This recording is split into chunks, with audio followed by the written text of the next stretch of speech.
자, 계시록 요약 75번째, 75번째입니다. 계시록은 1장 예수 그리스도의 계시라 그랬고요. 2장, 3장에는 7교회, 7등잔대에 대해서 말씀하는 것입니다. 모두 다 이기는 자는 주님이라는 보상을 내려주신다라는 말이 있고, 그리고 성령의 교회들에게 하시는 말씀을 귀 있는 자들은 들을지어다 라고 했습니다. 4장, 5장에는 내생물 24장로 하늘 예배에 대해서 말씀하는 거고요. 6장부터 9장에는 7인, 7나팔에 대해서 말씀하는 것입니다. 11장에는 두 증인, 두 감람나무, 두 등잔대에 대해서 말씀하는 것이고, 14장에는 14만 4천 명 순결한 신부에 대해서 말씀하는 것입니다. 16장부터 18장에는 7대접 음료 짐승 심판에 대해서 말씀하는 것이고, 19장에는 어린 양의 혼인잔치 8절에 세마포 준비에 대해서 말씀하는 것입니다. 20장에는 영 안에서 첫대 부활에 동참하다 생명책에 기록된다는 말씀이 있습니다.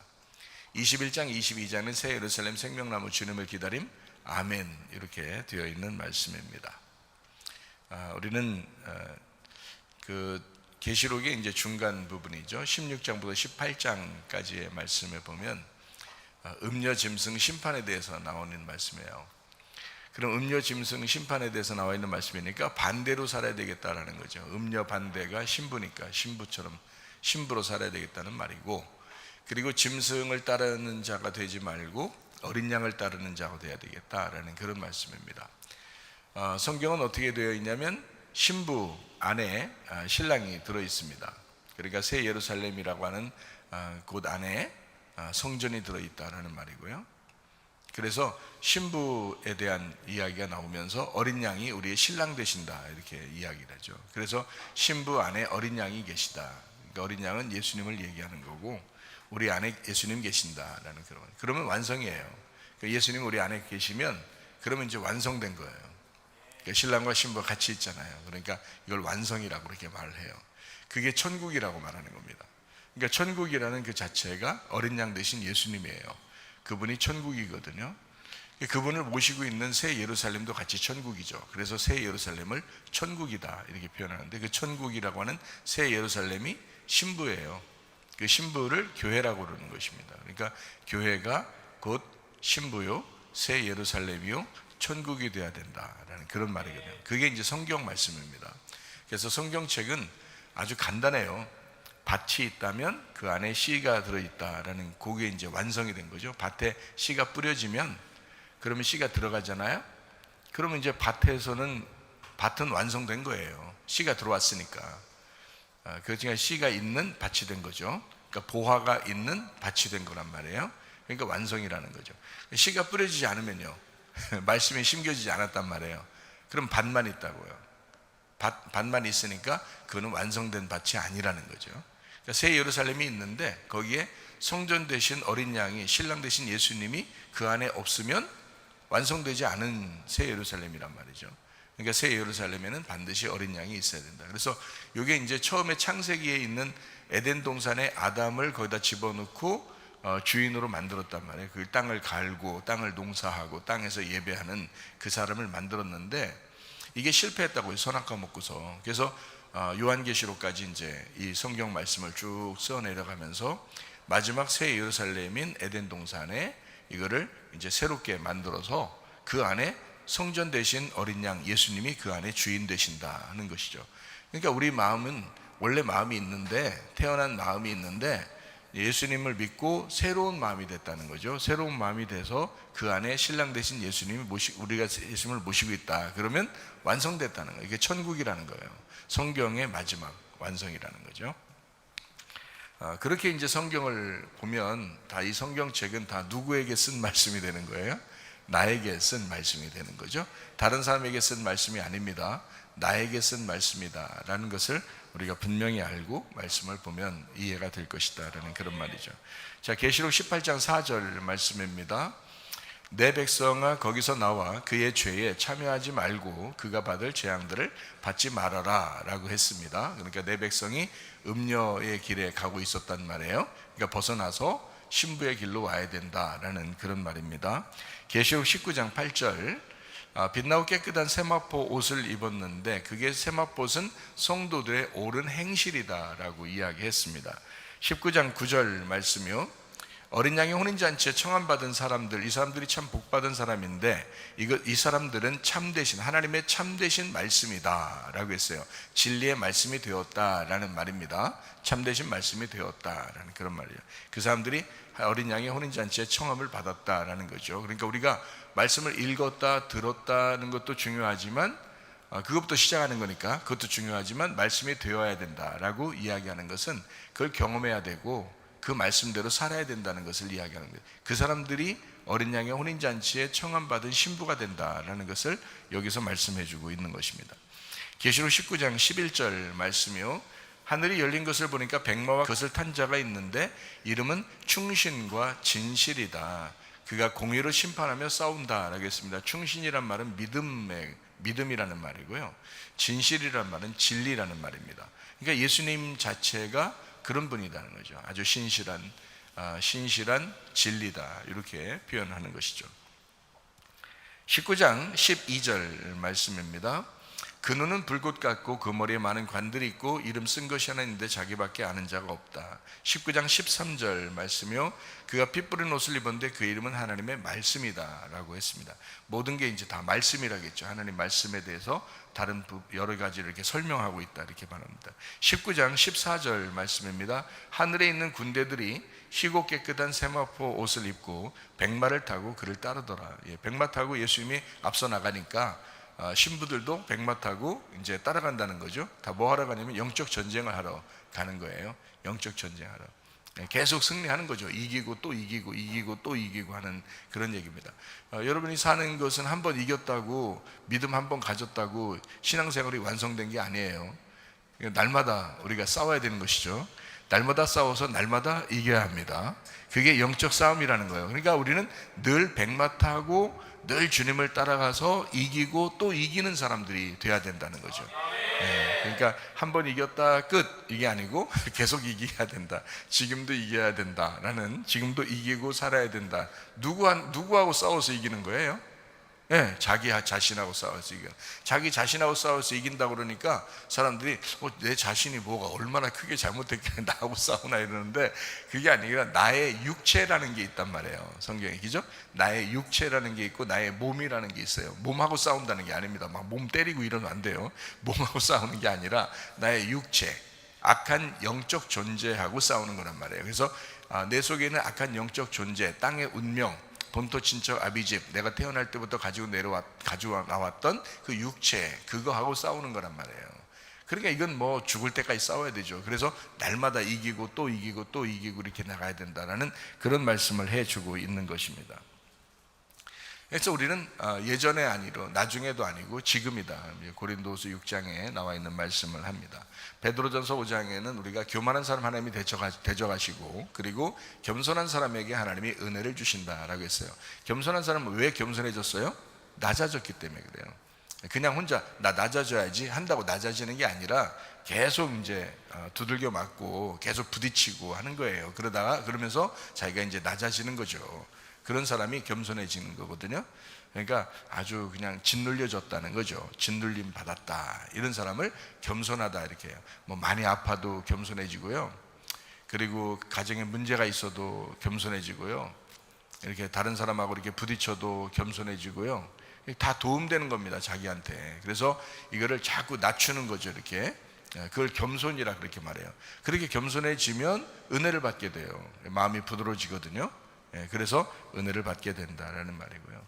계시록에 이제 20장에 보면 이제 영혼, 목 잘린 영혼이 나오죠. 그래서 그들이 다스린다, 1000년 동안 다스린다라고 되어 있는데, 목 잘렸다, 그 말은 예수님 안에서 머리가 바뀌었다라는 그런 말이라고 했죠. 그죠? 그러니까 우리 머리로 계속 사는 사람이 있고, 뭐 교회를 뭐 다니고 설교를 뭐 그렇게 많이 들어도 머리 안 바뀌면 그건 아직 구원받은 건 아니죠. 그건 아직 구원받은 건 아니에요. 그러니까 자기가 자기를 잘 알아요. 자기가 머리가 이제 바뀌었나 안 바뀌었나를 잘 알아요. 자기가 머리가 바뀐 사람은 말씀도 잘 들을 것이고, 머리가 바뀐 사람은 말씀도 잘 읽을 것이고, 머리가 바뀐 사람은 말씀 안에서 순종하려고 할 것이고, 머리가 바뀐 사람은 겸손할 것이다, 이 말이죠. 그러니까 자기를 보면 알죠, 뭐. 그죠? 내가 겸손한가 아닌가 자기가 자기를 보면 금방 알아요. 근데 분명한 사실은 머리가 잘리지 않으면, 제 머리가 바뀌어서 그리스도가 내 머리가 되지 않으면 거듭난 것은 아니다. 그냥 교회를 다니는 거죠. 거듭났다면 반드시 머리가 바뀝니다. 머리가 우리의 예수 그리스도가 되셔야 그게 구원받은 사람이다라는 그런 말씀입니다. 우리는 남자답게 강건하라고 우리가 배웠는데요, 고린도전서 16장 13절 말씀해 보니까 깨어 믿음에 굳게 서서 남자답게 강건하라라고 되어 있습니다. 그러니까 남자는 누구를 말한다고요? 예수님을 말한다고요. 그러니까 남자답게 강건하라라는, 성경에서 우리는 이제 성경을 이제 전체적으로 보면, 이제 요약해서 전체적으로 보면 남자는 예수님밖에 없어요. 그리고 여자는 다 우리들을 말하는 겁니다. 그죠? 그러니까 여자는 우리들이고 남자는 예수님밖에 없어요. 물론 이제 새 예루살렘 안에 성전이 들어가 있고 신부 안에 신랑이 들어가 있고 우리 새 예루살렘 안에 이제 어린 양이 이제 성전 되셔서 주인 되시잖아요. 그럼 이렇게 되면 이제 새 예루살렘과 어린 양이 하나가 되잖아요. 그러니까 남자가 여자요, 여자가 남자가 되는 거죠. 그래서 서로 하나 됐다. 예수님이 우리요, 우리가 예수님 되었다. 그래서 하나 되었다라고, 그걸 천국이라고 얘기하는 거거든요. 주님 안에서 하나 됐다 이렇게 말하는 거거든요. 그건 말씀으로 하나 됐다는 것을 의미하는 것이거든요. 그러니까 말씀이 여러분 속에 들어와서 말씀이 경험되었다, 이제 이런 것을 이야기하는 것입니다. 그러니까 예수님답게 우리가 강건해야 된다. 주님은 늘 이길 텐데, 주님은 늘 강건할 텐데 우리가 늘 여자같이 자꾸 연약한 척한다. 그래서 그렇게 하지 마라. 그는 핑계대는 것이다. 자기가요, 핑계대는 것이다. 그러니까 남자답게 강건하라, 예수님답게 강건해야 된다라는 그런 말씀입니다. 계시록 19장 14절 말씀에 군대들이, 하늘에 있는 군대들, 신부들입니다. 깨끗한 세마포를 입고 백마를 타고 그를 따른다라고 했습니다. 그러니까 우리는 신부라고 해서 연약한 자를 얘기하는 게 아니에요. 뭐 상처받았다, 시험 들었다, 뭐 기분 나쁘다 이런 거 없어요. 그거는 신부가 아니죠. 그 사람들은 신부 아닙니다. 신부는 주님을 따라가서 함께 전쟁하는 자들이에요. 용사입니다. 용사. 그것을 성경에서 표현해 주고 있다. 그래서 계시록 19장 8절 말씀에 신부는 빛나고 깨끗한 흰 세마포를 입은 자이다, 하나님의 옳은 행실을 가진 자이다 라는 그런 말이고, 또 로마서 13장 12절 14절 말씀해 보니까 어둠의 일을 벗고 빛의 갑옷을 입어라, 오직 예수 그리스도로 옷 입어라. 빛의 갑옷, 어둠과 싸우기 위해서 빛의 갑옷 예수 그리스도를 입어야 된다라고 했습니다. 만약에 여러분이 계속 어둠 가운데 있다면 빛의 갑옷을 입지 못한 거죠. 그리스도를 입지 못한 거죠. 그러니까 여기에 어둠과 싸우기 위해서라도 빛의 갑옷을 입어야 된다라고 말씀합니다. 에베소서 6장 11절 13절 말씀해 보니까 마귀의 간계를 능히 대적하기 위하여 하나님의 전신갑주를 입어야 된다. 하나님의 전신갑주를 입어라. 왜? 악한 날에 너희가 능히 대적하고 모든 일을 행한 후에 서기 위함이라. 자, 그러면 넘어졌다, 쓰러졌다, 시험 들었다, 상처받았다, 기분이 안 좋다. 자, 그러면 이제 어떻게 된 거예요? 전신갑주를 안 입은 거죠. 전신갑주를 안 입은 거지. 그러니까 좋은 말 할 때 전신갑주 입읍시다. 그러면 사는 거예요. 전신갑주를 좋은 말 할 때 입어야지. 하나님이 심판하실 때 입으려고 그러면 안 돼. 그때는 늦은 거야. 그러니까 설교할 때 좋은 말로 이렇게 할 때 말이에요, 그때 전신갑주를 입어야 돼. 악한 날에 싸우기 위해서, 마귀의 간계를 능히 대적하기 위해서 전신갑주를 입는 거잖아요. 마귀의 간계가 뭐라고요? 마귀의 간계가, 마귀는 우리의 그 3, 4대의 우리의 조상적부터 내려오는 우리 집안을 그 중심에 서서 마귀가 여행을 하고 있어요. 왔다 갔다 왔다 갔다. 그 조상부터 후손까지 요 3, 4대를 다 알고 있단 말이에요. 그러니까 여러분의 집안의 내력을 다 알고 있는 게 마귀예요. 그 마귀의 간계란 말이에요. 그게 그 마귀의 간계니까 여러분이 이길 수 있는 장사가 없어요. 전신갑주를 입기 전에는 절대 못 이기게 돼 있습니다. 그러니까 전신갑주를 입으면 어떻게 돼요? 이기는 거예요. 왜냐? 전신갑주를 입는 게 이기는 거거든요. 뭐 마귀 안 보이니까 막 싸울 수는 없어요, 우리가. 그러니까 전신갑주만 입으면 돼. 전신갑주. 그래서 전신갑주 입고 승리하는 거죠. 그것만 입으면 승리한다는데 뭐 여기 마귀의 간계가 있잖아요. 분명히 마귀의 간계가 있잖아요. 그거 마귀의 간계를 능히 대적하기 위하여 전신갑주를 입어라 라고 돼 있거든요. 그러니까 분명합니다. 마귀의 간계가 있어요. 그렇지만 우리는 전신갑주라는 게 있다. 우리한테는 마귀가 야 나는 간계라는 게 있거든, 그놈이 그렇게 얘기할 거란 말이에요 우리한테. 그럼 우리는 뭐라고 얘기해야 돼? 야 우리는 전신갑주라는 게 있다. 전신갑주, 그건 충분히 너를 이길 수가 있다, 이렇게 얘기하는 거죠. 그죠? 그러니까 우리는 전신갑주 입으면 되는 거예요. 다른 거 없어요. 우리 감정적으로 믿음 생활하지 마시고, 그때그때마다 흔들리는 감정적인 믿음 생활은 위험합니다. 이성적으로 믿음을 가지고, 아주 지적으로 믿음을 가지고 가정생활도 하고 교회생활도 하고 하면 여러분 승리합니다. 지적인 믿음 생활, 남자답지 못하게 생활하지 말고 남자답게 생활해라, 예수님답게 생활해라, 이렇게 이야기하는 것입니다.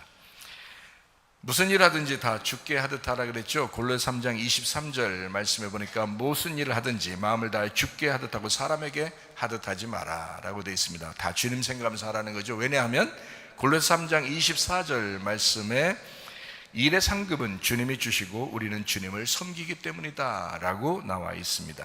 그리스도를 살아간다라는 거죠. 우리가 그리스도를 안다는 게 아니라 그리스도를 살아간다는 것입니다. 그러니까 몸을 가졌는데 행함이 없으면 죽은 믿음이잖아요. 그러니까 몸을 가지고 있으니까 우리는 그래도 귀신의 믿음은 아니란 말이에요. 그러니까 우리가 몸을 가지고 있으니까 그것을, 믿음을 가졌으면 그것을 내가 몸으로 행동해야 되겠다, 순종해야 되겠다라는 그런 것이 우리에게 승리의 비결이잖아요. 귀신의 믿음과 다른 점이 그거예요. 귀신도 믿어요. 야고보서 2장에 보면 귀신도 하나님을 믿고 떤다 그랬습니다. 분명히 그가 믿는 믿음도 가지고 있어요. 그런데 몸이 없으니까 행할 수가 없는 거예요. 이미 끝난 족속들이야 이게 귀신이. 그러니까 몸이 없으니까 행동을 못해. 알긴 알아, 믿음도 있어, 하나님이 사시다는 것을 믿어요, 하나님이 진짜라는 것도 믿어요, 천국과 지옥도 믿어요, 다 알아요.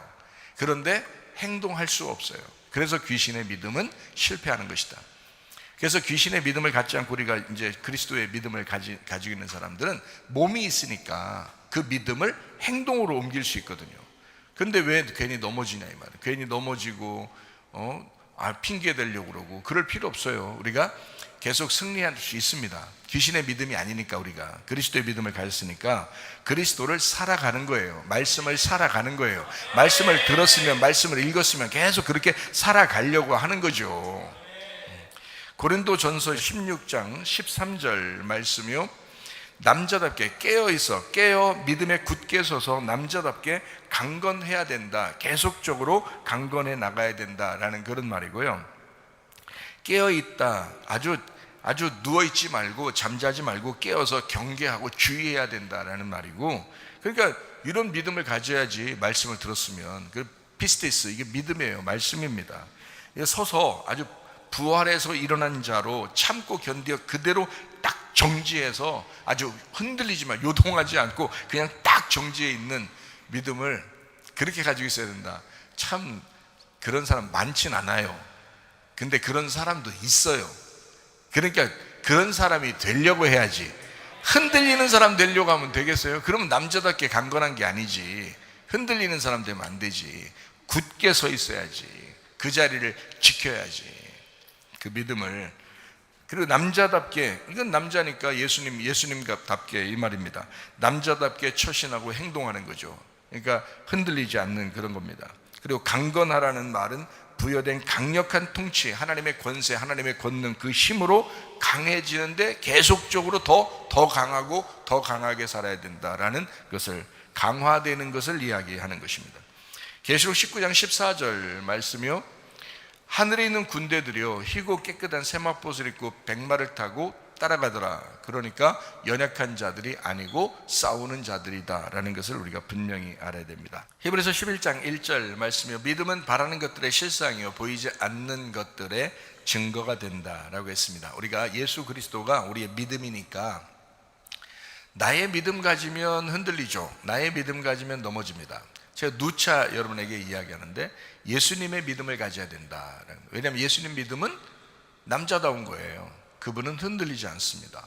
그러니까 우리 자신은 그럴 수 있구나, 연약하구나라는 것을 인정하되, 나는 그럴 수 있다, 나는 연약하다, 그러니까 나는 넘어져도 괜찮다라고 생각하지 말고, 예수님의 믿음을 내가 가져야 되겠다, 나는 힘드니까, 나는 연약한 자니까 예수님의 믿음을 오늘도 가져야 된다, 내일도 가져야 되겠다, 계속 내가 예수님의 믿음 가지고 살아야 되겠다라고 하면 된다는 거죠. 어렵지 않습니다. 예수님 믿는 거 어려워요? 하나도 안 어려워요. 왜? 예수님 믿음으로 사니까. 아이고 내가 얼마나 힘든지 몰라요, 신앙생활 하는 게 그렇게 힘든지 몰라요. 네 믿음으로 했겠지. 그럼 이제까지 네 믿음으로 살았겠지. 그러나 예수님 믿음을 의지하고 살으려고 그렇게 했으면 너는 전혀 어렵지 않았겠지. 네 믿음으로 하려고 했으니까, 그러니까 이 어려웠던 거지. 예수님의 믿음으로 하면 어렵지 않지. 굳게 서야 된다, 이런 말이죠. 계시록 19장 8절 말씀이요, 빛나고 깨끗한 세마포 옷입니다. 이것은 주님께서 우리에게 입혀주셔야 되는 말이고, 이 진리의 말씀을 얘기하는 겁니다. 로마서 13장 12, 14절 말씀, 빛의 갑옷이 있고 그리스도를 입어야 된다라고 했습니다. 이것도 진리의 말씀입니다. 그리스도니까. 에베소 6장 11절 13절 말씀 보니까, 마귀의 간계를 능히 대적하기 위하여 하나님의 전신갑주를 입어라. 하나님의 전신갑주를 취하라. 악한 날에 너희가 능히 대적하고 모든 일을 행한 후에 서기 위함이라. 이거 대적할 수 있는, 마귀를 대적할 수 있는 힘은 전신갑주밖에 없다고 그랬잖아요. 그러니까 이것도 진리의 말씀입니다. 그러니까 정신 차리고 경계하며 깨어나야 합니다. 믿음을 믿는 심정으로 예수님의 강한 통치를 받으면서 그 자리에 참고 견디어내야 합니다. 고린도전서 16장 13절 말씀입니다. 깨어 믿음에 굳게 서서 남자답게 강건해야 된다. 남자답게 의리를 지키면서 그 믿음으로 살아야 된다라는 그런 말씀입니다. 여러분, 우리가 교회 생활하고 가정 생활하다 보면 참 어려운 문제들이 많이 있습니다. 그러면 예수님 마음을 한번 생각해 보세요. 예수님 마음은 어떻게 하길 원하시는가? 예수님 마음이 어떤가 한번 생각해 보세요. 예수님은요, 가정을 잘 세워나가기를 원하십니다. 예수님은요, 가정을 해체하고 가정을 파괴하고 교회를 해체하고 교회를 파괴하고 하는 것은 마귀가 하는 일이에요. 예수님의 마음은 가정을 잘 세우길, 재건축하기를 원하셔요. 그러니까 자꾸 사람을 세워야 되죠. 가정을 자꾸 세워줘야 되는 겁니다. 교회도 자꾸 사람을 세워줘야 되는 거예요. 근데 뒤에서 이간질하거나 이러면 안 돼요. 무슨 말인지 알겠어요? 교회는 뒤에서 이간질하는 사람이 마귀입니다. 그러니까 그 사람이 마귀는 아니지, 마귀의 꼬임을 당한 거지. 가정에서도 뒤에서 이간질하면 마귀의 꼬임을 당한 것입니다. 그러니까 가정을 재건축하시기를 원하시는 분이 바로 주님이시다. 교회도 재건축하기를, 계속 재건축하는 거예요. 여러분 마음도 계속 재건축하십니다, 하나님이. 그게 주님의 마음이에요. 우리가 그냥 있는 그대로 믿음을 가지고 그냥 사는 게 아니에요. 계속 하나님은 우리를 다시 세우는 그런 역할을 하시거든요. 그래서 가정마다 또 교회를 시작하는 목사님도 계시죠, 그죠? 우리 가정에서도 교회를 시작했는데요. 이 교회를 세우는 사람이 있잖아요. 가정도 그 가정을 세우는 사람이 있잖아요. 그래서 그거를 뭐라고 얘기하냐면 가장이라고 그래요. 가정을 세우는 자다 해서 가장이라고 그래요. 가장인데요, 가정에서도 세우고 교회에서도 세우는 자를 뭐라고 그러냐면 뿌리라고 그럽니다. 뿌리. 근데 이게 교회에서, 가정에서 믿음으로 이제 얘기를 한다면, 말씀으로 얘기를 한다면 믿음의 뿌리가 있어요. 그러니까 그냥 우리가 가장 그러면 부모 아니면 남편과 아내, 이게 가장이잖아요. 그런데 믿음의 뿌리가 있어요. 예를 들어 남편과 아내가 있는데 둘 중에 아내가 먼저 믿음을 가진 사람이라면 이 사람이 믿음의 뿌리예요. 여기. 그래서 이제 겉으로 볼 때는 부부가, 또는 남편과 아내에서 남편이 먼저고 이렇게 해서 가정의 가장이라고 표현하잖아요. 그런데 믿음으로 봐서는 그 가정의 어린아이가 믿음의 뿌리일 수도 있어요. 왜냐하면 위에가 믿음이 없으면 이제 자녀들 중에서 그 사람이 진짜 믿음을 가지고 있으면 그 사람이 믿음의 뿌리가 되는 거예요. 그러니까 믿음의 뿌리라고 하는 것은 그냥 교회 다녔다고 믿음의 뿌리가 아니에요. 그냥 아무 말씀이나 들었다고, 성경 많이 읽었다고 믿음의 뿌리가 되는 게 아니에요. 진리의 말씀을 들으셔야 합니다. 진리의 말씀을 들은 그 뿌리가 돼야 되는 거예요. 생각해 보세요. 모래가 자기는 모래인데 집을 아무리 크게 세우면 뭐예요? 풍파가 딱 오면 그냥 다 무너지잖아요. 이해가 돼요? 그러나 이게 반석 위에 세워야 되거든요. 이 반석이 될 때, 그리스도가 우리의 반석이 될 때 이게 뿌리가 된 거거든요. 믿음의 뿌리. 그래서 하나님은 가정마다 믿음의 시작과 뿌리를 만듭니다. 이 뿌리는 반드시 하나님이 보상합니다. 주님이 그 뿌리를 붙잡고 있어요. 위에는 그냥 올라온 거예요. 뿌리를 붙잡는 거라고요. 네. 하나님은 뿌리를 붙잡고 있어요. 그래서 그 뿌리에게는 죽으면 반드시 보상을 하나님이 주십니다. 네. 그러니까 시작이라는 게 분명히 있다. 예수님 마음이라고 하는 게 뭘까? 우리 보고 주님 중심으로 살으라고 하는 것이고, 말씀 중심으로 살으라고 하는 것이고, 설교, 그러니까 교회 중심으로 살아가라, 이것을 주님의 마음이라고 얘기해요. 성경에서 우리가 이제 요약하는 거잖아요, 그죠? 고린도서 6장 2절 말씀해 보니까 보라, 지금이라, 은혜 받는 것도 구원받는 것도 지금이다. 자, 그러니까 주님 중심 언제예요? 지금. 말씀 중심 언제예요? 지금. 교회 중심 언제예요? 지금. 그러니까 이게 항상 지금이라는 거죠. 그러니까 예전에 뭐 교회 좀 열심히 했는데요, 이런 거는 의미가 없다고 그랬잖아요, 그죠? 앞으로 내가 교회를 위해서 내가 살 건데요 하는 건 의미가 없어요. 지금이란 말이에요, 지금. 항상 성경은 지금을 얘기해요. 그래서 우리 보고 인내해야 된다, 인내하고 오래 참아야 된다, 그게 너희 영혼을 구원할 것이다 라고 이야기하고 있습니다. 여러분, 성경에 보면 애굽에서 탈출해서 광야로 나간 이스라엘 백성들이 있습니다. 광야에 갔는데도 거기서 실패해가지고 다시 애굽으로 가자고 하면서 실패해가지고 거기서 다 죽는 사람들이 또 생겨요, 그죠? 우리는 여호수아 갈렙처럼 끝까지 가나안 땅에 도달해야 되거든요. 애굽에서 출발했는데 가나안까지 가는 거예요. 그러면 중간에 광야라는 것에 이렇게 들어간다고요. 광야에 들어가면 이게 우리 최전수사가 얘기했던 것처럼 미드바르잖아요, 미드바르. 이게 다바르가 있는 장소란 말이에요. 그래서 다바르 장소, 말씀이 있는 장소란 말이에요. 이 말씀이 있는 장소에 왔다고요, 광야에서. 근데 말씀을 듣고 기적을 맛보고 해도 애굽으로 돌아가지 않은 사람들이 있어요. 세상을 자꾸 그리워하고. 이게 이런 사람이 태반이에요, 태반. 생각해보세요. 이스라엘 백성들이 애굽에서 기적을 맛보고 나온 사람들입니다. 홍해바다까지 건너가지고 나온 사람들이에요. 그런데도 기적을 막 엄청나게 보는데도, 그런데도 막 다 멸망해버려요. 근데 한 사람도 안 빼놓고 다 멸망해버려요. 그것도 기적이요. 그것도 기적이요. 두 사람만 빼놓고 나머지 다 멸망해서 그 놀라운 기적 아닙니까? 생각해보세요. 그 놀라운 기적이잖아. 2명 빼놓고 나머지 다 멸망했다면 그것도 기적이잖아. 쉬운 일 아니잖아. 근데 거의 다 그렇다는 거예요. 그리스도인들이라고 얘기하면서 교회에 나왔어도 거의 다 그렇다는 거예요. 문제는 진짜 특별하게 믿음 생활하는 사람이 거의 없다는 거야. 다 넘어져요, 자기 승질 때문에. 여호수아와 갈렙처럼 끝까지 살아갈 수 없을까?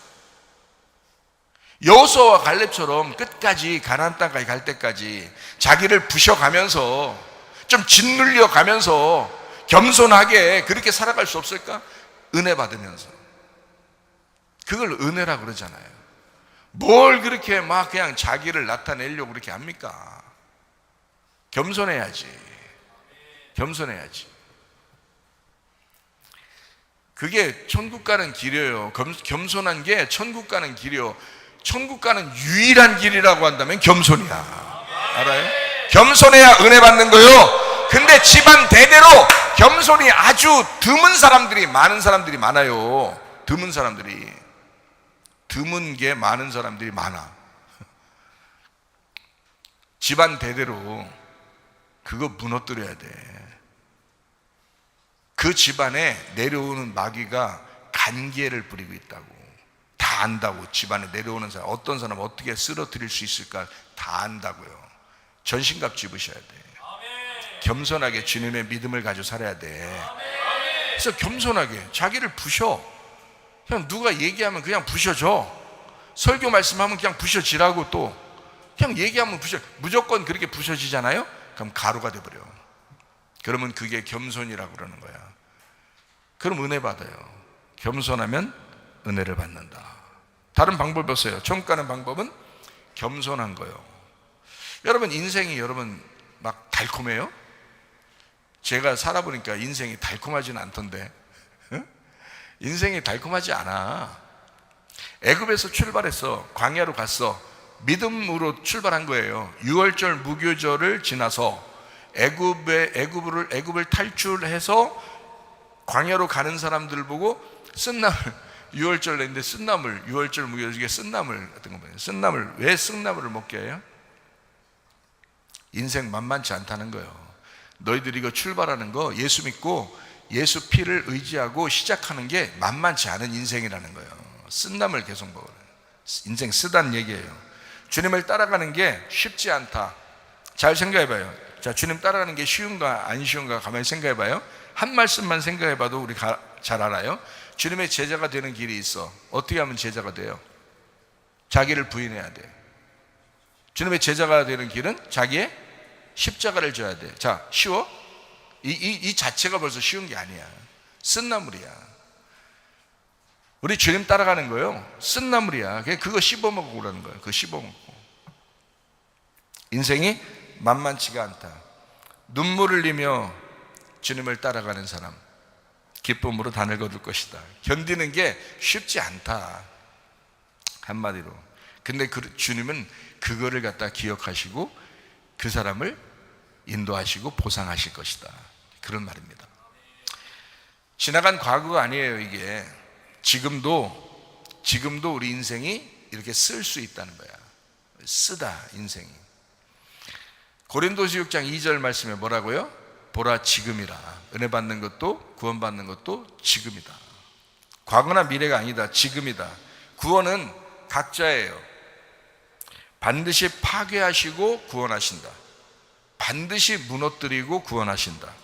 그래서 누가복음 19장 10절 말씀에 인자가 온 것은 잃어버린 자를 찾아 구원하려 함이니라. 아폴리미라고 그랬죠. 진멸되고 파괴되고 멸망당한 자들만 찾아서 구원하겠다라고 말씀을 하는 것입니다. 예수님은 우리에게 막 사망을 주려고 하는 분이 아닙니다. 생명을 주려고 하는 분이에요. 예수님은 길이요 진리요 생명이라 그랬잖아요. 그러니까 생명을 주시려고 하는 분이에요. 살리려고 하는 분이란 말이죠. 살리는 분이다, 살리는 말씀이다.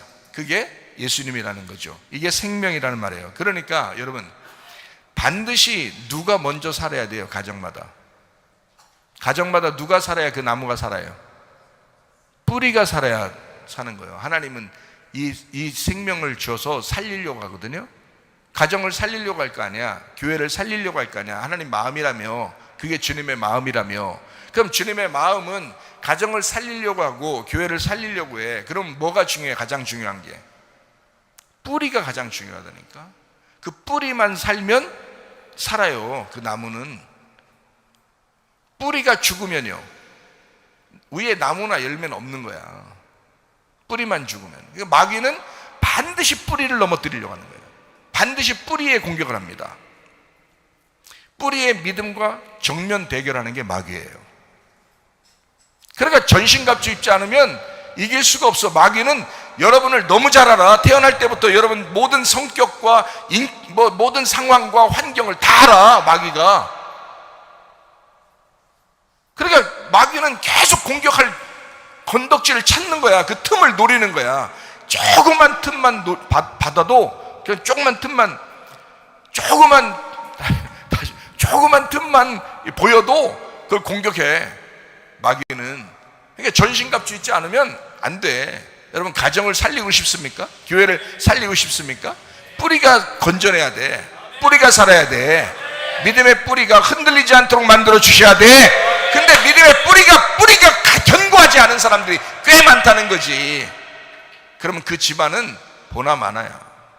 그 집안은 보나마나야. 그 집안을 탈출해야 돼.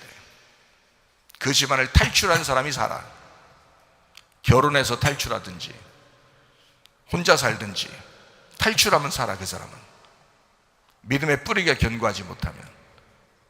근데 믿음의 뿌리가 견고하면 그 집안에 있는 사람도 같이 복을 받아. 믿음의 뿌리를 하나님이 보장하니까 그 집에 같이 있는 한 하나님께서 구원의 복을 내려주시려고 한다고요. 그런데 뿌리가 흔들리는 사람들이 있어. 그러면 그 집안을 탈출해야지. 그래야 살지 그 사람이. 무슨 말인지 알겠어요? 하나님은 생명이고, 예수님은 생명이고 우리를 살리려고 하는데, 믿음의 뿌리가 살아야 죽어가는 사람도 사는 거예요. 믿음의 뿌리가 살아야. 근데 자기 뿌리를 생각을 못해. 그래서 흔들리면 다, 나무는 다 흔들려 버리는 거지 뭐. 그거 그렇잖아요. 뿌리가 뽑히면 그냥 나무는 넘어지는 거예요. 간단합니다. 마귀는 여러분을 너무 잘 알아. 여러분 성격을 너무 잘 알아. 금방 넘어뜨릴 수 있어요. 여러분이 마귀라고 생각해. 여러분을 넘어뜨리기 위해서 여러분이 마귀라고 생각해봐. 하루 못 가. 넘어지는 게 하루 못 간다고. 그래도 우리가 지금 하루 지나고 뭐 이렇게 가는 거는 주님이 붙들고 있기 때문이야. 전신값 입으려고 그래도 말씀 자꾸 듣기 때문이야. 집안마다 믿음의 뿌리를 견고하게 하십시다. 믿음의 뿌리만 견고해지면 그러면 그 나무는 살아. 열매를 맺게 돼 있어. 뿌리만 그대로 견고하면요, 그냥 다 자양분을 다 받아들여 가지고 말씀만 쫙 위로 올리면요, 그냥 열매는 그냥 맺게 돼 있어. 그 사람이 흔들려 버리면 자녀들이 다 흔들려 버려요. 참 놀라운 일이죠. 생명은 반드시 살리려고 하는 게 생명이에요. 생명의 본질입니다. 고린도서 6장 2절 말씀에 보라 지금이라 그랬습니다. 은혜 받는 것도 구원 받는 것도 지금이다. 왜 자꾸 이걸 제가 자꾸 여러분에게 알려주려고 그래요? 생명이라고 하는 것은 나 옛날에 믿음의 뿌리를 잘 가졌는데, 나 그때는 열심히 했는데 그래서 괜찮을 거야 라는 생각은 버리라는 거야. 지금 생명이다. 예수님이 나 옛날에 생명이었어 이 말이에요? 성경에서? 지금 생명이라는 거 아니야. 그럼 여러분과 저도 지금 살아야 될 거 아니야. 지금 살고 있어야 될 거 아니에요. 옛날에 살았던 게 아니라 지금 살고 있어야 되는 거 아니야. 지금 생명이니까. 그러니까 지금이라는 거예요. 과거의 믿음 자랑하지 마세요. 지금이 중요합니다. 지금 여러분이 은혜 받으셔야 돼. 지금 구원 받으셔야 돼. 그렇죠? 이 말은 너 구원 절대 못 받았을 거야 이 말이 아니잖아요. 지금도 구원으로 살아야 돼. 지금도 구원 안에서 살아가고 있어야 돼. 지금도 겸손하고 있어야 돼. 지금 겸손해야 돼. 지금 그게 은혜인 거야. 이렇게 말씀하는 거잖아요. 예전에 내가 겸손했는데 그때 은혜 받았는데요, 그래서 구원 받은 건데요, 지금 너가 겸손하냐 이거야. 네가 지금 겸손하고 있냐? 너 지금 은혜가 있느냐? 너 지금 구원 안에서 살아가고 있느냐? 이거잖아요. 보라 지금이라. 각 가정에서 믿음의 뿌리를 능가할 사람은 없습니다. 자녀가 여기서 태어나서 살다가 여기서 나왔어요. 결혼을 했어요. 그리고 남편과 함께 믿음의 뿌리를 거기서 다시 그 한 가정이 되면 믿음의 뿌리가 되는 거거든요. 그래서 그 사람들은 또 거기서 따로 믿음의 뿌리가 돼요. 이쪽 집안에서 이제 나왔으니까 여기서 따로 믿음의 뿌리가 돼요. 그래서 그 자녀들에게 이 사람들, 이 부부의 믿음의 뿌리를 통해서 그 가정의 자녀들에게 믿음이 전수됩니다. 근데 여기에서 이제 결혼하지 아직 않은 그런 자녀가 여기 집안에 있으면 믿음의 뿌리가 흔들리면 자녀가 같이 흔들려요. 여기서요. 이 자녀가 결혼해서 믿음의 사람을 만나가지고 믿음의 뿌리를 내리면 그 가정은 따로 믿음의 뿌리가 되는 거예요. 그거를, 이 열매를 자꾸, 이 씨를 자꾸 전달해주고 이 열매를 자꾸 전달해주기 위해서 뿌리가 견고한 나무로 자라나는 거예요. 그게 뿌리야. 뿌리가 하는 역할이라고. 그 나무를 성장시키는 역할. 그래서 또 다른 뿌리가 내린 그 나무를 키우기 위해서 이 나무가 희생한 거죠. 계속 가지를 친 거죠. 그죠? 자기 혼자 그냥 여기다 다 갖다 붙여 놓으려고 하는 게 아니고, 이거를 따로 결혼해서 믿음의 사람을 만나 거기서 믿음의 뿌리를 내리도록 만들어 줄 때까지, 그때 우리는 믿음의 뿌리가 흔들리지 않고 이 아이를, 자녀를 잘 여기서 믿음의 뿌리로 견고하게 세울 책임이 있다 이거예요. 하나님은 믿음의 뿌리를 놓고 그것을 보호합니다. 왜냐하면 그게 흔들리면 가정이 흩어진 거예요. 가정의 믿음이 흐트러져 버려요. 그래서 어느 누구도 이 가정에 있는 한 믿음의 뿌리를 능가할 사람은 없다. 남편이 됐든 아내가 됐든 부모가 됐든 자녀가 됐든 믿음의 뿌리가 항상 우선이다. 믿음을 처음 가진 그 사람이 항상 우선이야. 그 가정에 항상 우선이다. 그 사람이 흔들리지 말아야 된다. 참, 이거 정신 차려야 돼요. 정신 차리셔야 돼요. 가정마다 새로 가정을 만들었잖아요. 그 가정은 그 사람들이 뿌린 거야. 그 사람들이. 남편에게 아내가 뿌리일 수 있고요, 아내에게 남편이 뿌리일 수 있습니다. 부모에게 자녀가 뿌리일 수 있는 거고요, 자녀에게 부모가 뿌리일 수 있는 겁니다. 뿌리. 믿음의 뿌리를 얘기하는 겁니다. 그냥 겉으로 볼 때는 아버지 엄마가, 남편과 아내가 뿌리죠. 가장이죠. 근데 믿음으로 보면 믿음을 가진, 믿음을 전수받은 자가 있단 말이에요. 믿음을 처음 그 가정에 심은 자가 있다고요. 그 사람을 믿음의 뿌리라고 얘기하는 거예요. 이런 게 있죠. 집안이 믿음이 별로 없었는데, 또는 믿음이 있는데 뿌리가 별로 흔들리는데, 이 사람을 이렇게 건져다가 교회에다가 이제 아예 살게 하든지, 교회 기독학교에 보내서 아예 살게 하잖아요. 그러면 뿌리가 이쪽 뿌리로 다시 받습니다. 그래서 믿음이 세워져요. 여기서는 이게 또 집으로 이렇게 가잖아요. 다시 흔들려 버려요. 여기서 오면 다시 또 믿음의 뿌리 안에서 또 자라납니다. 그러니까 이게 믿음이라는 거 하는 건요, 보이지 않는 영적 전쟁이기 때문에 주님도 거기에 굉장히 예리하게 신경을 많이 쓰셔요. 그러니까 마귀의 관계가 있다는 거예요. 항상 마귀는 어떤 방법을 통해서 틈만 보이면 넘어뜨리려고 할 거란 말이죠. 여러분의 성격을 마귀가 다 아니까 금방 넘어뜨릴 수 있죠 뭐. 그런데 우리가 전신갑주 입으면 승리합니다. 생명은 분명히 살아있고 예수 그리스도가 생명이기 때문에 뿌리를 견고하게 만들려고 주님은 우리에게 생명을 불어넣어 주려고 한단 말입니다. 계속 살리려고 한다. 항상 믿음의 뿌리가 우선입니다. 믿음의 뿌리가 흔들리면 나무 전체가 흔들리기 때문에 주님도 뿌리를 아주 견고하게 만들려고, 뿌리를 중심으로 살게 만들려고 관심을 갖는다라는 그런 말씀입니다. 주님은 여러분에게 분명히 피할 길을 내주실 겁니다. 고린도전서 10장 13절 말씀이요, 사람이 감당할 시험 밖에는 너희가 당한 것이 없나니 오직 하나님은 미쁘사 너희가 감당하지 못할 시험당함을 허락하지 아니하시고 시험당할 즈음에 또한 피할 길을 내사 너희로 능히 감당하게 하시느니라. 주님은 피할 길을 내주시고 피할 길을 예비하십니다. 그런데 넘어졌어요. 왜 넘어진 거예요? 자기 정욕에 따라서, 자기 정욕으로 넘어진 것입니다. 자기 승질에 넘어진 거예요. 자기 정욕에 넘어지고 자기 승질에 넘어진 거지, 반드시 하나님은 말씀이 기억나게 했든지 아니면 어떤 사람을 통해서라도 이걸 피할 길을 반드시 내줬어요. 반드시 이길 수 있도록 해주셨거든요. 근데 넘어진단 말이에요. 자기가 넘어지고 싶었던 거예요. 자기가 그냥 그렇게 살고 싶었던 거야. 한번 해보고 싶었던 거야. 그러다가 마귀는 한번 해보고 싶은 걸 가만 놔두질 않아요.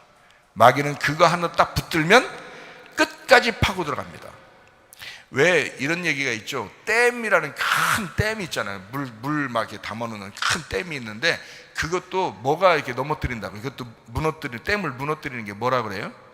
개미 하나가, 개미가 그것을 속에서 구멍을 내면 그 구멍을 통해서 처음에는 그게 뭐 조금이겠죠. 나중에는 그 물줄기를 이겨내지 못하고 무너진다 그러잖아요. 그러니까 작은 것 하나가 우리를 넘어뜨린다고. 틈을 보이지 말라. 마귀에게 틈을 보이지 마라. 야고보서 1장에 보니까 걸려 넘어지는 것 순전히 자기의 정과 욕심 때문이다. 야고보서 1장에 말씀하고 있습니다. 믿음의 뿌리를 주님이 잡고 계십니다. 언제요? 지금 고린도서 6장 2절 말씀이죠. 지금 주님이 붙들고 있는데 솔직히 말하면 네가 흔들린 거잖아. 네가 넘어지고 싶었던 거잖아. 네가 미련한 거잖아. 네가 지혜가 없는 거잖아. 네가 말씀 안에 살지 못했던 거잖아. 주님은 붙들고 있는 게 분명히 뿌리를 붙들고 있어. 언제? 지금 계속 붙들고 있었다고요. 네가 넘어진 거잖아. 주님이 피할 길을 내줘도, 말씀을 계속 우리 교회에서 전달해줘도 네가 넘어지고 싶었던 거잖아. 네가 괜히 승질났던 거잖아. 네가 괜히 자존심 세웠던 거잖아. 네가 넘어지고 싶었던 거잖아. 겸손하게 말씀을 따르고 순종했어야지. 겸손한 사람에게만 은혜가 옵니다. 겸손한 사람에게만. 여러분, 보아스가 룻을 덮어줍니다. 룻기서 3장에 있는 말씀이거든요. 보아스가 룻을 덮어줘요. 그러면 여러분, 믿음의 뿌리를 가진 사람은 믿음의 뿌리를 주님께서는 어떻게 할까요? 덮어주시죠. 막 다 덮어줄 것 같아요? 아니에요. 믿음의 뿌리가 가장 우선이야. 주님은 가정에도 교회도 믿음의 뿌리가 우선이야. 그것만 견고해지면 나무는 세워지거든요.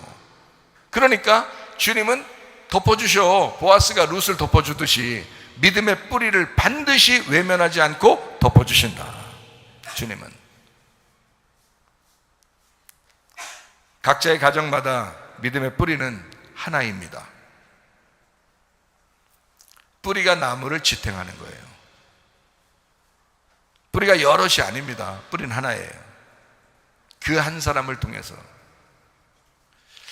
우리 외할머니가 우리 집안의 믿음의 뿌리였었는데요. 우리 외할머니, 그 한 분을 통해서 믿음이 내려와서 장로, 목사 이런 사람들이 100몇십 명이에요.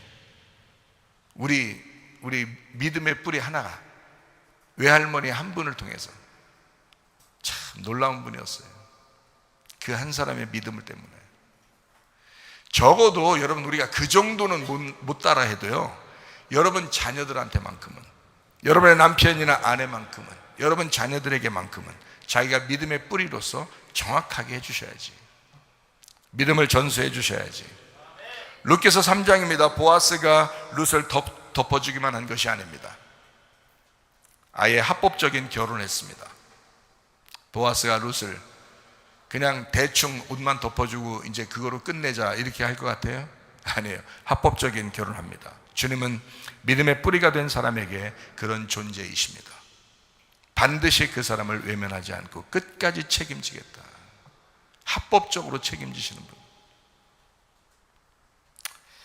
가정에서 뿌리라는 존재는 땅 아래에서 보이지 않는 게 특징입니다. 잘 들어요. 믿음의 뿌리라고 해서 대우받으려고 믿음의 뿌리 되는 것이 아닙니다. 믿음의 뿌리는 나무 밑에 있어요. 땅 밑에 있어요. 보이지 않습니다. 보이지 않게 죽을 때까지 그냥 있는 거예요. 거기에 나무의 열매가 아무리 맺혀도 무성하게 돼도 나무의 뿌리는 땅 속에 있는 거예요. 안 보이는 거예요. 대우받으려고 있는 게 아니에요. 나무의 뿌리는.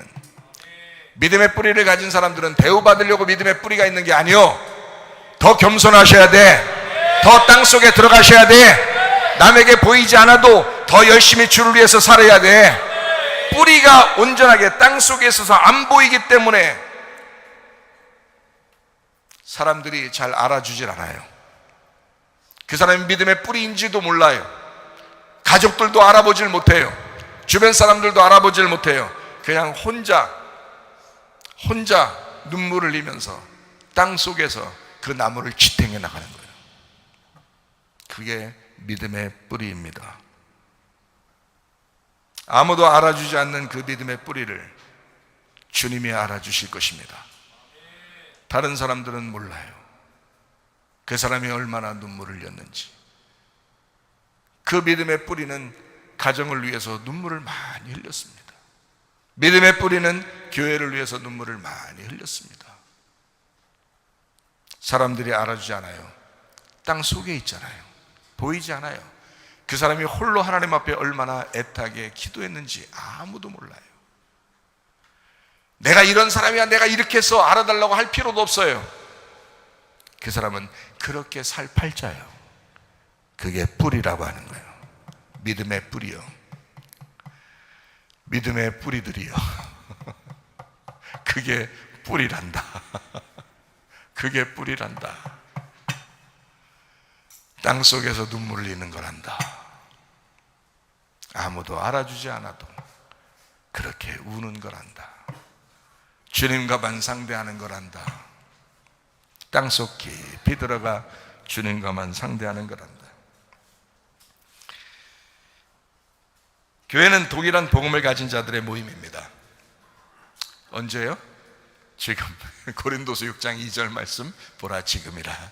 은혜 받는 것도 구원 받는 것도 지금입니다. 교회는 동일한 복음을 갖지 못한 자들에게 복음을 전해서 동일한 복음의 공동체가 되라고 하는 곳입니다.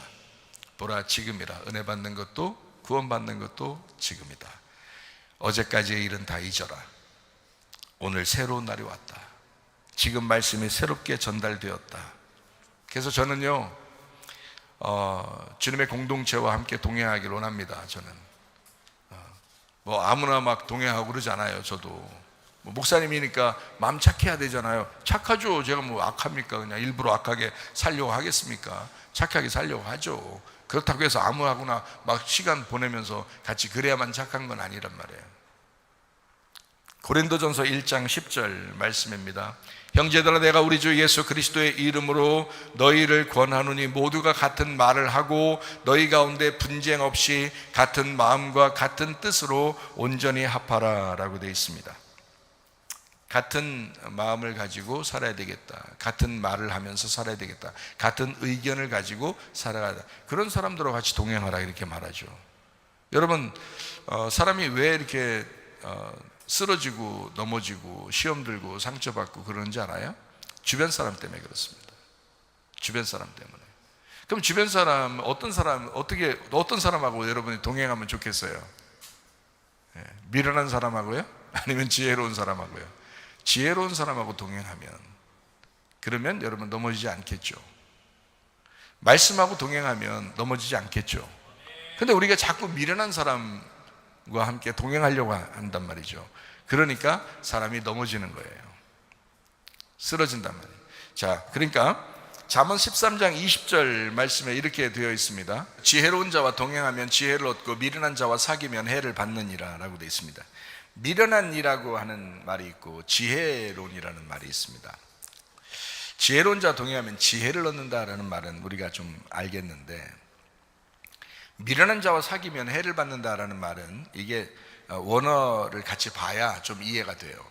미련한이라고 하는 말이 캐실이라는 단어예요. 캐실이라는 단어가 이게 살찌고 배부른 교만한 것을 얘기합니다. 그러니까 살찌고 배부르고 교만한, 이 교만하다고 하는 건 여러분 겸손하지 않다는 걸 의미하는 거잖아요. 겸손하지 않다는 말은 짓눌려지지 않았다는 말이고 자기 의견이 강하다는 말입니다. 그죠? 자기 주장이 강하다, 자기 자존심이 강하다, 고집이 세다, 자기 말을 많이 한다. 이게 이제 이런 미련한 사람이거든요. 그게 살찌고 배부른 교만한 사람입니다. 이건 미련한 사람이다. 자, 이 사람도 사귀면 어떻게 되냐? 사귀면이라는 라라는 말인데, 이 라라는 말이 뭐냐면 풀을 함께 뜯어먹고 지내면이란 말이에요. 그러니까 그 사람하고 함께 말하고 그 사람하고 함께 풀 뜯어먹고 앉아있으면 이 말이에요. 함께 먹고 함께 말하고 함께 지내고 있는 걸 얘기하는 겁니다. 그런 사람하고. 그러면 해를 받는다라고 돼 있어요. 이 해를 받는다, 이 해가 루아입니다. 루아. 이 루아라고 하는 단어가 뭐냐면 귀가 손상된다는 단어예요. 참 이상하죠? 여러분, 해를 받는다는 말은 뭔가 손해받는다 이런 말이 돼야 되잖아요, 우리가 생각할 때는. 근데 손해가 아니라 귀가 손상된다 이런 말이에요. 한마디로 말하면 하나님 말씀을 못 듣게 막아놓는다는 얘기예요. 하나님 말씀이 안 들려오게. 여러분, 제가 그러잖아요. 시험 든다, 상처받는다, 뭐 문제가 있다라고 하면 승질난다 이러면 벌써 말씀을 안 듣고 있다는 것이 증명되는 것입니다. 말씀을 안 듣고 있다, 안 들려오기 시작하는 거죠. 그러면 이 사람이 지금 누구와 함께 다른 말을 하고 있다는 거예요. 지혜로운 자와 말하고 있는 게 아니고 다른 사람과 말을 많이 했든지 아니면 다른 거 엉뚱한 생각을 많이 했든지 다른 누구와 다른 말을 많이 하고 있었다. 이걸 금방 알 수 있습니다. 자, 루아, 귀가 손상을 받는다. 귀가 손상받는다는 말은 결국 무슨 말이냐? 진리의 말씀을 듣지 못하게 만들고 라는 말입니다. 자, 미련한 자와 사귀면 결국 진리의 말씀을 듣지 못하게 만들고 라는 말이에요. 이 말이 결국 귀에 들리지 않도록 만들고 진리의 말씀이 들리지 않도록 만들고. 여러분, 우리 교회에서 흘러나오는 이 말씀을 자꾸 들으셔야 합니다. 그게 여러분이 살 길이에요. 제가 여러분이 그게 살 길이라고 얘기를 자꾸 해주는데, 제가 살 길이라고 얘기해주면 여러분이 아니 목사님이 혼자 설교하시고 혼자 그 살 길이라고 자꾸 얘기하면 어떡해요? 라고 누가 얘기할지도 모르지만 그래도 얘기해야 돼요. 이 말씀을 자꾸 들으셔야 돼. 어쩔 수가 없어요. 진리의 말씀을 자꾸 들으셔야지. 엉뚱한 말을 자꾸 들으면 안 돼. 귀가 손상된다고. 진리의 말씀이 안 들린다고. 그러니까 진리의 말씀을 자꾸 들으셔야 된다고. 여러분, 진리의 말씀을 미련한 사람하고 사귀면 안 된다라는 의미가 뭐라고요? 왜라고요? 왜 미련한 사람하고 사귀지 말라고 그랬다고? 예, 귀가 손상되니까 그런 거야. 진리의 말씀이 안 들리기 시작하니까 그러는 거예요.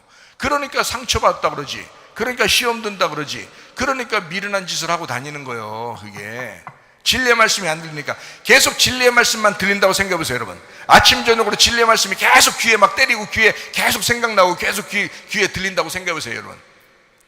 시험 들겠어요? 상처 받겠어요? 그 사람이 뭐 미련해서 넘어지겠어요? 절대 그럴 수 없습니다. 하나님이 그 사람을 붙잡아요. 하나님이 그 사람을 보호하십니다. 하나님이 우리를 시험 들지 않도록 하기 원하고, 상처받지 않길 원하고, 하나님 우리의 마음을 붙들어 주길 원하시는 분이 우리가 넘어지는데 가만 두고 있다면 뭔가 이 사람이 뭔가 하고 있었던 게 있었단 말이에요. 진리의 말씀이 들리지 않도록 이 사람이 누군가와 이야기하는 게 있었다고요. 자기 혼자 생각하는 게 있었다고요. 자기가 뭔가 다른 거 본 게 있었다고요. 그러니까 그렇게 되는 거예요. 그래, 미련해지는 것 같이. 미련한 게 뭐예요? 진리의 말씀 안 듣는 게 미련한 거예요. 진리의 말씀을 안 듣는 게 미련한 거라고. 진리의 말씀 들으면, 아까 그 미련한 놈하고 사귀면 해를 받는데 진리의 말씀을 듣지 못하게 만든대.